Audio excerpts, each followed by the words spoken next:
aspirations, this is a show you cannot miss. Watch this space to know more about all matters and all people that make Britain what it is today. Out of Britain, with me, Radhika Iyer.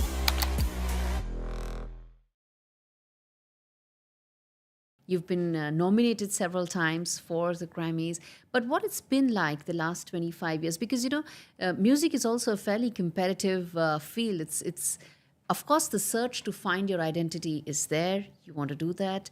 You want to probably isolate yourself from the noise. But at the end of the day, the arts as a field is also a very competitive space, isn't it? I didn't go into music to become an artist. I'd never imagined I'd make an album. It wasn't why I went into music. I went to music to sing. You know what I would do when I started singing? I became a music beggar. I heard for the very first time, I heard Pandit Jasraj sing. And I heard him, I was sitting in the first row because I was a patron of this arts organization. I didn't know who he was. I never heard Hindustani music. I'd been in Brazilian, Carnatic, all of that, but never much with Hindustani. I sat in the first row, and then he started singing. And then for the next 4 hours or 3 hours that he sang, I must have cried through the entire concert of his because it was so beautiful, so magical. And in my mind, I said to myself, I want to learn from him. And, like this, but of course, most of these people take students when you're They're 5 young and they live with them and they travel with them and do all of this. But the universe has a way of working. And I've got to tell you a very wonderful story about Pandit.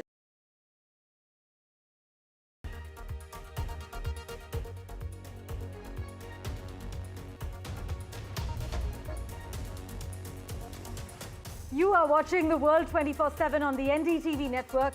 I'm Parmeshwar Bava. Let's begin with the top headlines we're tracking currently. US President Donald Trump has threatened to revoke Harvard University's tax exempt status after the country's oldest and richest college rejected his demands to make a slate of policy changes. The Chinese embassy in India has issued over 85,000 visas to Indian citizens between the 1st of January and April 9th this year, marking a significant step towards strengthening people-to-people ties between our two nations. Chinese leader Xi Jinping made a pitch for free trade on his tour through Southeast Asia, looking to win over countries hit hard by US President Donald Trump's tariffs. A Birkin bag for $1,400? Well, China is retaliating against Donald Trump's tariffs by promoting direct sales of luxury goods from Chinese manufacturers to consumers at significantly lower prices. Former US President Joe Biden makes his first speech since leaving the White House. The former US President slams Trump's Social Security policy changes.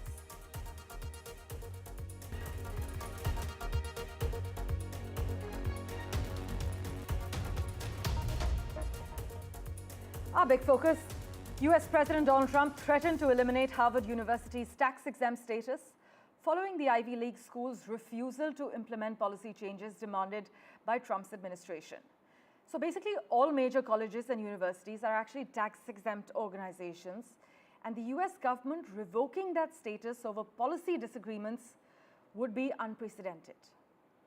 The US tax code also grants exemptions to a wide swath of organizations. This actually includes charities as well as religious institutions and even some political organizations. But Republicans have taken aim at the Ivy League through the tax code in the past as well. Congress imposed a 1.4% tax on high-dollar university endowments like Harvard's in 2017, and Republicans may expand the levy in the tax package they are currently assembling. But Donald Trump has threatened to eliminate Harvard University's tax-exempt status following the Ivy League school's refusal to implement policy changes that were demanded by his administration. In fact, Harvard University is the oldest and richest college in the US. They have rejected the demands to make a slate of policy changes. You must also note that all major colleges and universities are actually tax-exempt organizations, and the US government revoking this status over policy disagreements would be unprecedented. Listen in to what the White House had to say regarding the matter. The president floated on Truth Social, I believe, the possibility of tax exempt status. How serious is that threat, and are there other universities he's considering? First, when it comes to Harvard, as I said, the president has been quite clear they must follow federal law. He also wants to see Harvard apologize, and Harvard should apologize for the egregious anti-Semitism that took place on their college campus against Jewish American students. Well, many argue that Trump's team's stated goal is fighting anti-Semitism on campus, but it's clear to some that this is a broader effort to exert control over an elite institution whose membership is overwhelmingly hostile to the MAGA right. Well, with that, let's turn our attention to the other big headline coming out from the United States. A top advisor of Defense Secretary Pete Hegseth was escorted from the Pentagon as part of an investigation into an unauthorized disclosure of sensitive information. This as per reports. Dan Caldwell, who was identified as part of an ongoing leak investigation, was placed on administrative leave. And you must note that since arriving at the Pentagon with Mr. Hegseth in January, he has accompanied the Defense Secretary to some of his meetings with key foreign leaders. But in a signal text chain first disclosed by The Atlantic just last month during their explosive investigation, Mr. Caldwell was listed as Mr. Hegseth's representative to the White House as it prepared to launch strikes in Yemen. In fact, he also advised Mr. Hegseth on other key matters related to US military operations around the world. By the way, in his first major public appearance since leaving the White House, former US President Joe Biden accused his successor Donald Trump of causing deep harm to the Social Security Administration. Speaking at a national conference for disability advocates, Joe Biden said that Trump had taken a hatchet to the agency, which provides benefits to tens of millions of Americans. Just listen in to the former US president's remarks. Fewer than 100 days, this new administration has made done so much damage and so much destruction. It's kind of breathtaking it could happen that soon. They've taken a hatchet to the Social Security Administration, pushing an additional 7,000 employees, 7,000 out the door in that time, including the most seasoned career officials. Now they're getting ready to push thousands more out the door. Already we can see the effects. For example, thousands of people use the Social Security website every single day to check on their benefits and submit their claims. But now, the technology division of the Social Security Administration has been cut in half. And so the website's crashing. People can't sign on to their accounts. Well, let's switch tracks now. External Affairs Minister Dr. Jaishankar has said the 2008 Mumbai terror attacks were a turning point in the country's relationship with Pakistan, triggering a widespread collective feeling among citizens that such actions from a neighboring nation could no longer be tolerated. The minister also commented on Pakistan's role in Afghanistan, accusing it of playing a double game during the presence of United States and NATO forces. And in terms of India's strategy, turning to future trends, Dr. Jaishankar said the coming decade would focus heavily on emerging technologies. So the next 10 years will be the era of artificial intelligence, electric vehicles, space exploration, drones, and nanotechnology. This is what our External Affairs Minister has said. Listen in. I would say the 26/11 Mumbai terrorist attack, I would regard it in many ways as the turning point. I think that was when Indian public opinion across political parties, average Indians said, this is now too much. The country cannot accept this kind of behavior from a neighbor. If you see after 2014, when the government changed, this message has been very firm with Pakistan, which is that terrorism, if acts of terrorism are committed, there will be consequences. Well, in other news, Hamas is said to have rejected an Israeli proposal for a 6-week ceasefire in Gaza, which called for the armed group to give up its weapons. In fact, a senior Palestinian official familiar with the talk said the plan gave no commitment to end the war or for an Israeli troop pullout. In fact, the key Hamas demands in exchange for releasing half of the living hostages which it holds. This actually comes as Israel continues its military offensive in Gaza. My colleague Mohammed Ghazali has been tracking all the finer developments. Listen into his report. As far as the situation in Israel-Palestine conflict is concerned, Hamas has yet again rejected a ceasefire proposal which was proposed by Israel, which called for 45-day truce in the war, a temporary pause in the war. Israel had also committed that it will release 66 Palestinian prisoners if Hamas releases 5 Israeli hostages. But what Hamas has objected to is that there has been no Israeli commitment that it will fully withdraw from the Gaza Strip, as well as it will stop the aerial bombardments which have been going on for the last 1.5 years. So as of now, the situation still remains tense because Israel has been striking the medical facilities, drawing global condemnation from multiple agencies and governments across the world.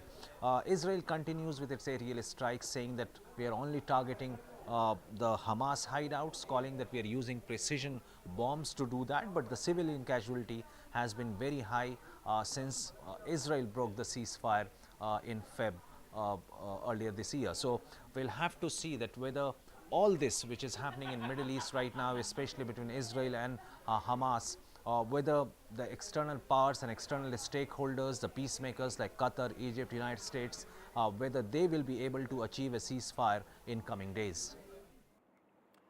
In other crucial news, well, consider this. Tens of thousands are reportedly dead. Hundreds of thousands of people face famine, and almost 13 million people have been displaced, 4 million of those to neighboring countries. These are real consequences for Sudan's 51 million people, and they have been devastating.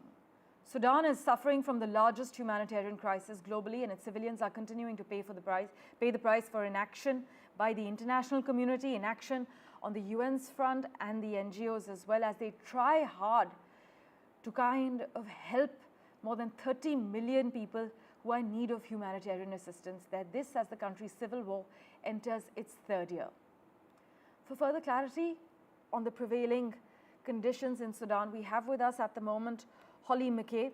Holly, as always, thanks so much for making time for us and joining us on NDTV. It's the largest humanitarian crisis, as we understand, the largest displacement crisis, the largest hunger crisis. Would you say Sudan is now worse off than ever before? Absolutely. I was actually recently in the region. I was in the Darfur region of Sudan.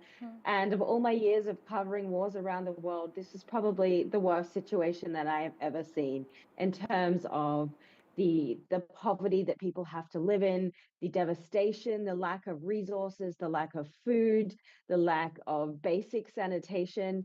And in many cases, because men in families are targeted, the women are left completely on their own to raise children with absolutely nothing. And there really isn't the help, there isn't the willingness from the international community, and the scale of the problem just continues to get worse by the day, especially the war crimes that people have experienced. Just the level of absolute inhumanity is really hard to wrap your head around. Holly, do you agree we don't see the level of international attention on Sudan as we do for other crises? And why do you think this is the case?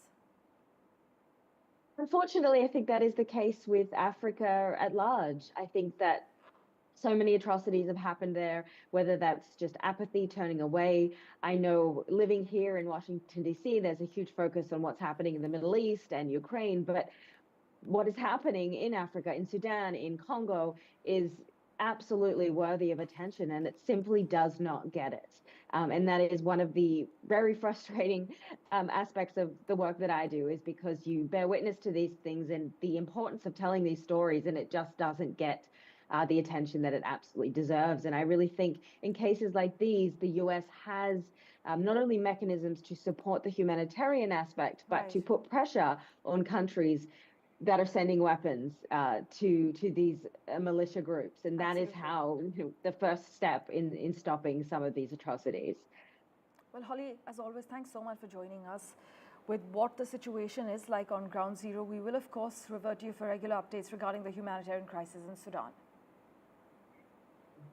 Meanwhile, Ukraine's military has said it has struck the base of a Russian missile brigade behind the devastating Palm Sunday attack on Sumy. Russia's missile and bomb attack on Sumy over the weekend, as we had reported, had killed 35 people and injured at least 119 others.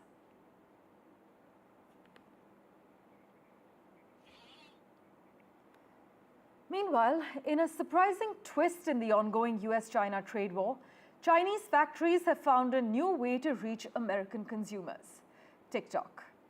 Instead of the usual viral dance moves or beauty hacks, these videos are focused on how luxury goods are made, specifically how US shoppers can bypass retail markups and tariffs by purchasing directly from Chinese manufacturers. The result? Well, a growing number of videos claiming to sell high-end goods like Lululemon leggings, Louis Vuitton bags, Birkin bags for a fraction of their retail price. I'm picking up on the fact that it's 1/10 of the retail price in some areas. So China is retaliating against President Donald Trump's tariffs by promoting direct sales of luxury goods from Chinese manufacturers to consumers at significantly lower prices. These products range from handbags to cosmetics, with prices notably lower than retail. And on X, many American TikTok users, like the video playing out on your screen at the moment, they've shared these videos from Chinese suppliers showcasing high-quality products made for luxury brands like Hermes and Louis Vuitton. And these suppliers offer direct sales to consumers at a fraction of the retail price, often sometimes without the brand logos as well. But as you can see in these videos, Chinese suppliers have emphasized the high-quality materials and skilled labor to manufacture the products in the backdrop of the US-China trade war. Well, in other news, 8 months of training for India's Gaganyaan trio astronauts who may travel to the International Space Station as early as end of May. It has come to an end. The crew is now preparing for the flight on the SpaceX Falcon 9 rocket and SpaceX Crew Dragon. Houston-based private space company Axiom Space has said the Axiom Mission 4 crew completed the NASA training.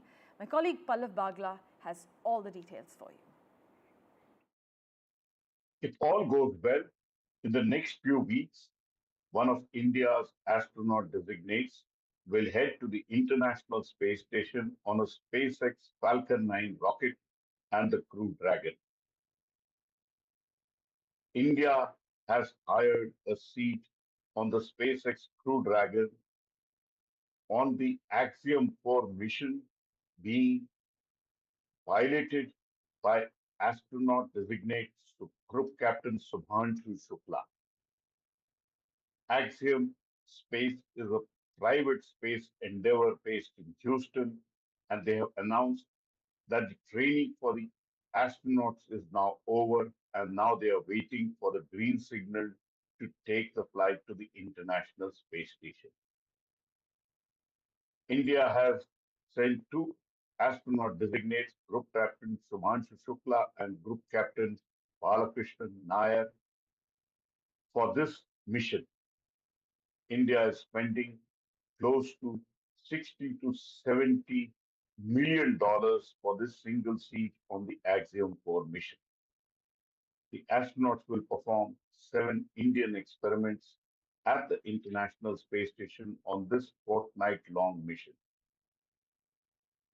The Space Laboratory offers microgravity research of the best kind. The Indian Space Research Organization is saying the Axiom 4 private space mission is a stepping stone for India's Gaganyaan mission. In New Delhi, Pallav Bagla for NDTV.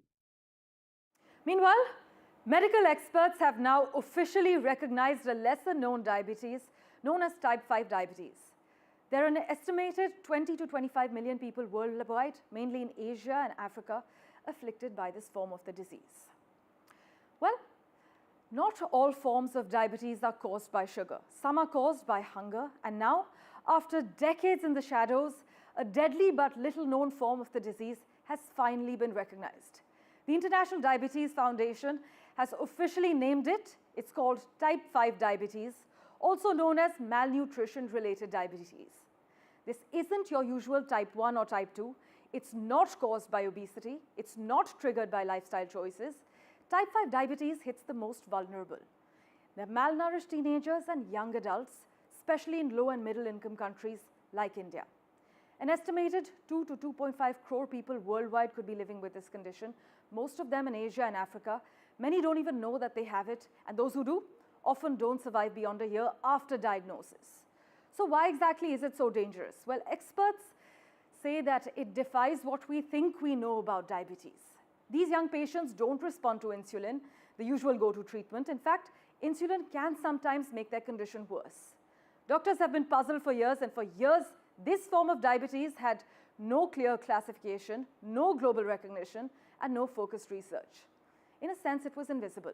But that's changing now, thanks to the groundbreaking work of Dr. Meredith Hawkins, a researcher from the Albert Einstein College of Medicine. She began connecting the dots 2 decades ago after hearing similar stories from doctors across the developing world, patients who were thin, young, diabetic, and dying. In 2010, she founded the Global Diabetes Institute, and now, after years of research, advocacy, and global collaboration, the disease has a name and recognition. But you must know that this is more than just a label, it's a lifeline. With official recognition from the IDF, governments, researchers, and health systems can finally begin the work of diagnosing, treating, and hopefully saving lives, especially here in India, where malnutrition and diabetes can often overlap in silence. For too long, these patients were misdiagnosed, mistreated, and misunderstood. Now, with type 5 diabetes finally on the map, the global health community has a chance to catch up with science, with compassion, and with urgency. Because in that battle against diabetes, it's not just about sugar. Sometimes it's about survival. Well, news and updates continue in a moment, right after this very short commercial break. Do stay tuned.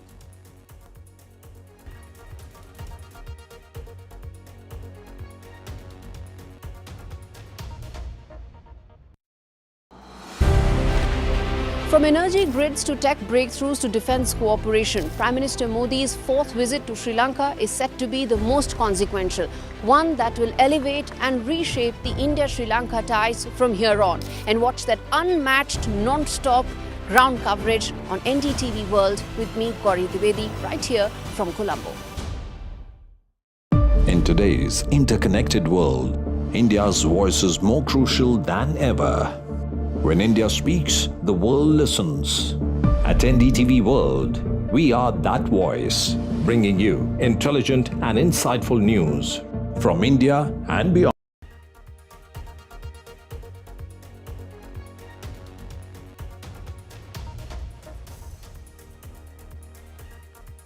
Well, Donald Trump threatened to eliminate Harvard University's tax exempt status following the Ivy League school's refusal to implement policy changes demanded by his administration. In fact, the US tax code grants exemptions to a wide swath of organizations, including charities, religious institutions, and even some political organizations. But Republicans have taken aim at the Ivy League through the tax code in the past. Congress imposed a 1.4% tax on high-dollar university endowments like Harvard's in 2017, and Republicans may expand the levy in the tax package they are currently assembling. Well, for further clarity on how this will pan out, we have with us Harvard alumni Richard Painter, who's also a law professor at the University of Minnesota Law School.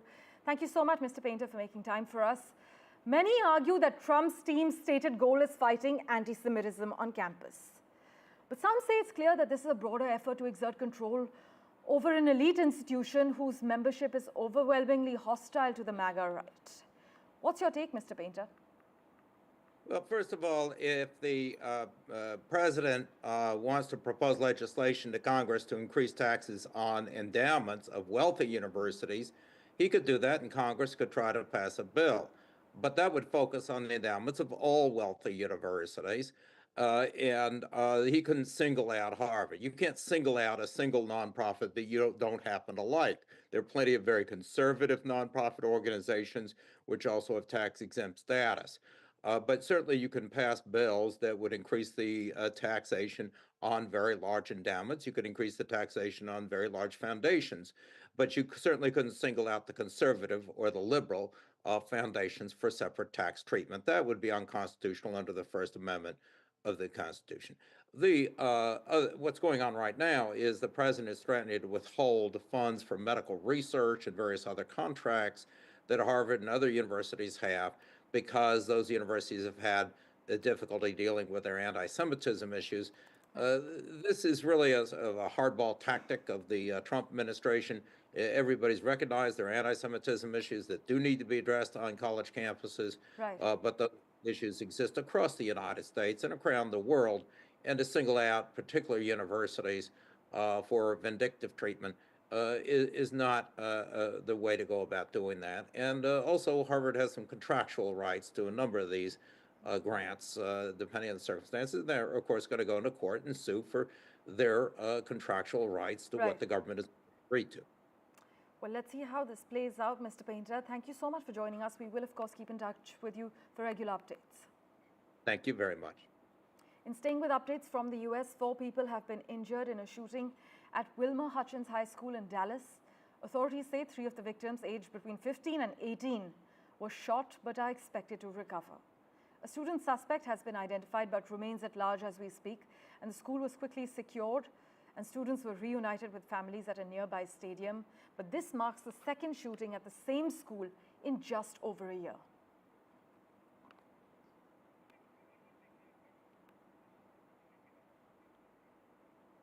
Meanwhile, a federal judge in the US has sharply criticized Trump administration officials for failing to act on a Supreme Court order to bring back a Salvadoran man deported last month.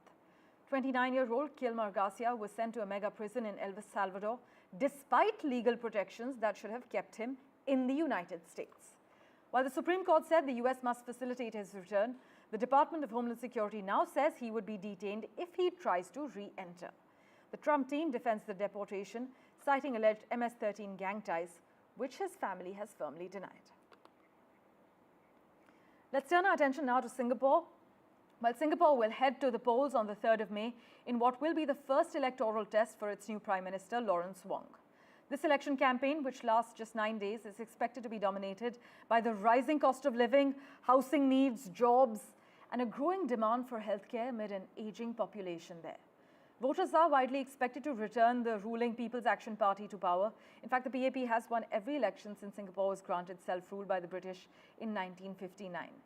The country's last election in 2020 saw the opposition Workers' Party secure 10 seats, which was the biggest victory for the opposition since Singapore gained independence back in 1965.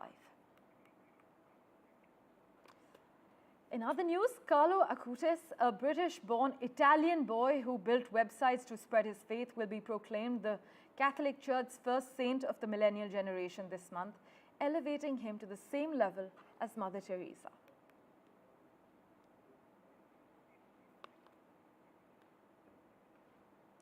And a quick update on the Kardashian front. Kim Kardashian will testify in person at an upcoming trial over the 2016 robbery in Paris that left her bound, gagged, and begging for her life. This is what her lawyers revealed.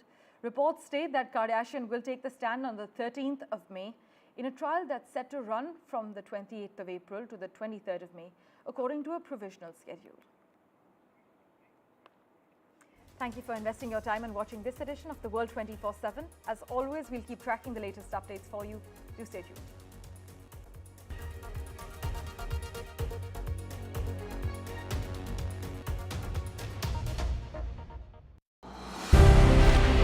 From energy grids to tech breakthroughs to defense cooperation, Prime Minister Modi's 4th visit to Sri Lanka is set to be the most consequential, one that will elevate and reshape the India-Sri Lanka ties from here on. And watch that unmatched, non-stop ground coverage on NDTV World with me, Gauri Dwivedi, right here from Colombo. In today's interconnected world, India's voice is more crucial than ever. When India speaks, the world listens. At NDTV World, we are that voice, bringing you intelligent and insightful news from India and beyond. From geopolitics and diplomacy to economic shifts, migrations, tech disruptions, and the stories of our diaspora. We cover the news that shapes our global future. NDTV World, your new home for global news, is here. From interesting tech startups to industry-leading companies, politics, sports, culture, curry, cricket. Oh, there's so much to talk about. Like me, if you too thrive on interesting conversations, this is a show you cannot miss. Watch this space to know more about all matters and all people that make Britain what it is today. Out of Britain, with me, Radhika Iyer.